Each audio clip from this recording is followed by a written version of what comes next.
Ah, Susan, thanks for coming by. Oh, sure. Class doesn't start for another half hour. I suppose you want an update on the intern program? Oh, yes, of course.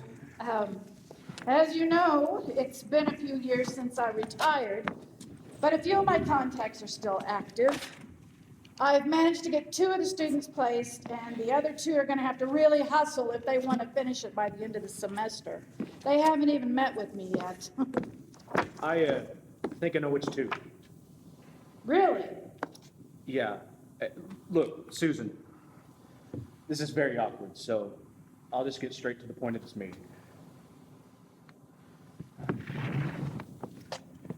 There's been a complaint.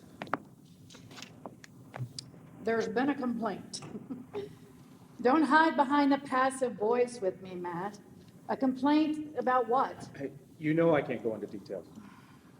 All I can tell you is that the school's legal counsel has recommended to the president that we let you go. You're kidding, right? I'm afraid not. For next semester. No, immediately. What? I told him I don't agree with the decision. So I'm let go, just like that? The president has decided. And just so you know, I'm supposed to write down everything you say. Fine. I'll do you one better, and I'll record us. Told me not to let you do that. Screw them. I'll ask you again. Who complained about what? And remember, Matt, I am the dean who hired you. What was it, 12 years ago? I really shouldn't. A student filed a sexual harassment complaint. 2 students, actually. Well, it doesn't take a genius to figure out which 2 students. What did I supposedly do? They say you seduced them. Not together, mind you, individually. I see. And when and where did these alleged seductions occur? During the semester break after finishing your class? Well, at least it was after I filed grades. Please, Susan, this is serious. You don't find the humor in this? I think it's bloody hilarious. So where? At your home. They say you invited them over for counseling, got them drunk, and took advantage of them. Well, now it's just ridiculous. Why is that? I live in a small house. My husband would have known. They said he wasn't there. The thing is, Matt, I've never said anything about this before. I like to keep my private life private, but my husband is bedridden. That's why I retired, to take care of him.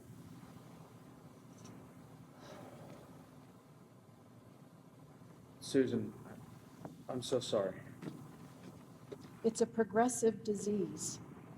He's probably got less than a year to live. Yeah, that's rough. Yeah. I'm just hoping to make it to our 40th wedding anniversary. Believe me, had I known, I never would have asked you to come back and help out. No, actually, returning to campus has been a really good thing for me. It gets me out of the house twice a week, gives me something else to focus on. Well, there's that. Did you know that the adjunct salary has not increased since I was dean? Yes, I did.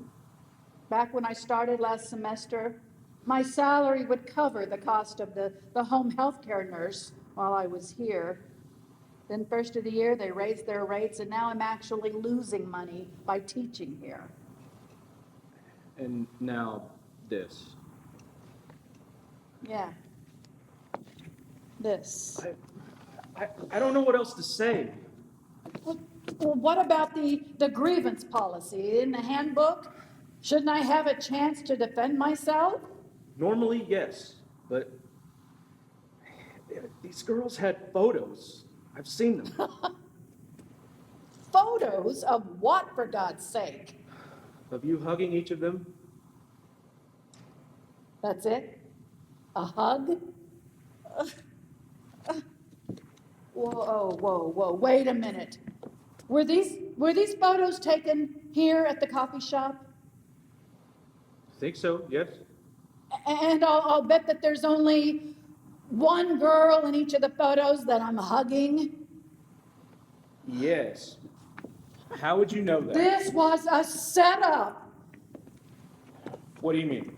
They always travel together, always. They ride together, they take the same classes together, they're inseparable. But there's just one girl in each of the photos. That's because the other one took it. I don't know. No, hear me out here, Matt. First week of the semester, I'm in the coffee shop Tuesday. One of them says hi to me. We chat for a little bit, nothing important. And then she offers me a hug before she goes. And then on Thursday, same thing, except it's the other one. I even remember commenting to her that it was odd not seeing them together. She just brushed it off. So you think they planned this scheme? Yes, I do. Why would they do that? How should I know? Because they got B's last semester? Because they're evil? Anyway, it doesn't matter. No, that's right.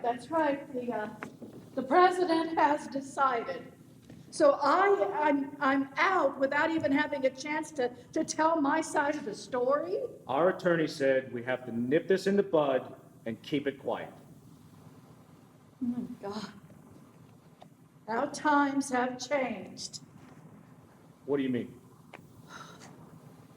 Not that long ago, the school would have just ignored a student complaint about sexual advancements by a professor. I saw it again and again as an undergrad student, a grad student, even as professor. Once I was asked as dean to reassign a professor who was preying on young women. He cost us some money a few times, but he never lost his job. Oh, those poor women. Yep, the times they have changed. And now all it takes is an unsubstantiated claim by a disgruntled student to get a professor fired? It would appear so. Oh, the pendulum of injustice swings wide. Look, for what it's worth, I told them the girls' stories were full of holes, but all they could see were the potential headlines. Well, I hope you will understand that I will not go quietly. What do you mean? I will file a wrongful termination suit. You can't! And why not? Because you're just an adjunct. I am also a retired dean. Yes, you are, but that has no bearing on any of this. Why not? When you retired, you retired. 25 years of service to this college counts for nothing? Their position is that currently you're just an adjunct. Doesn't matter. I will still sue. But it does matter. It won't do any good. Why not? Because you signed a contract. What are you saying? Did you ever read one of the hundreds of adjunct contracts you signed when you were dean? Of course not. Well, if you had, then you'd know that there's a clause in there that states that while you have to complete the semester, we can release you at any time for any reason. Or for no reason. You're kidding, right? I wish I were. Look, Susan, they have you. And there's not a damn thing that you can do about it. As a matter of fact, I need your keys.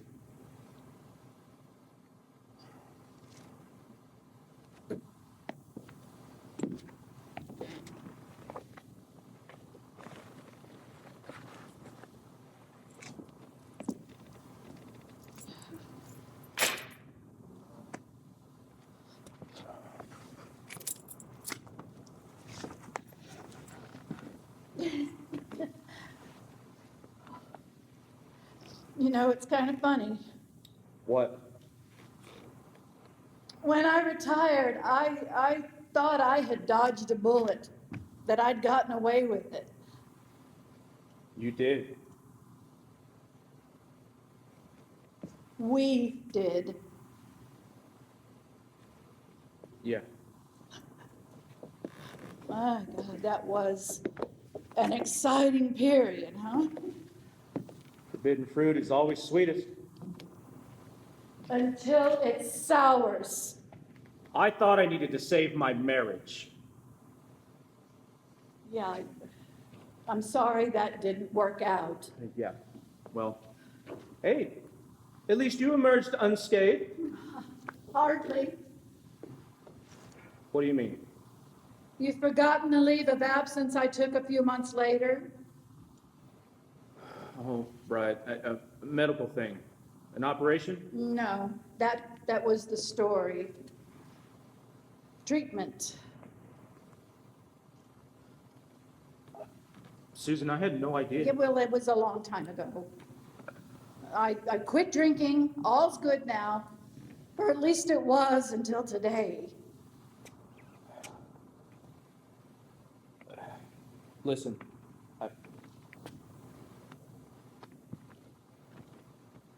I'm really sorry for the way things ended. There you go. With that passive voice again, Matt.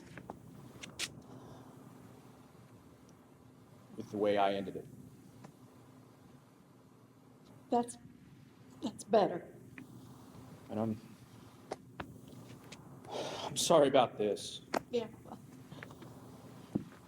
You know what they say, being dean is the most thankless job on campus. That's what I've heard. So, what now? What about my class? Actually, I'll be taking over. Oh. You know how short-handed we are. Sure do. That's why I'm back here. Oh, my mother always said no good deed goes unpunished. She was right. So, shall I go and clean out my desk? No need. They're already doing that. Of course.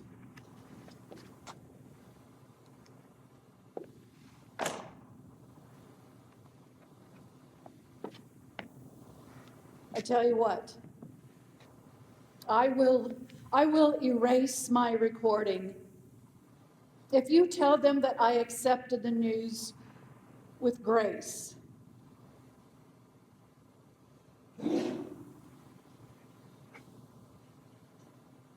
Will do.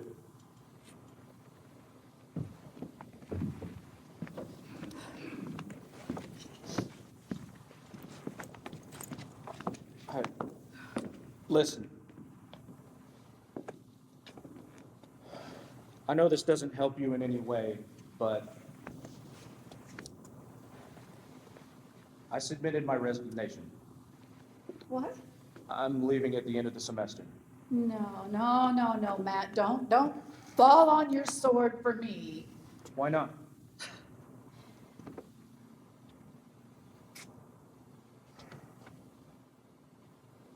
You're worth it.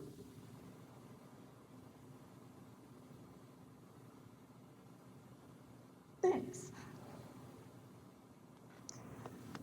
Tell you what, I will leave you out of the lawsuit that my son-in-law will be filing in the morning. I may be gracious, but he will be tenacious. And I will welcome those headlines.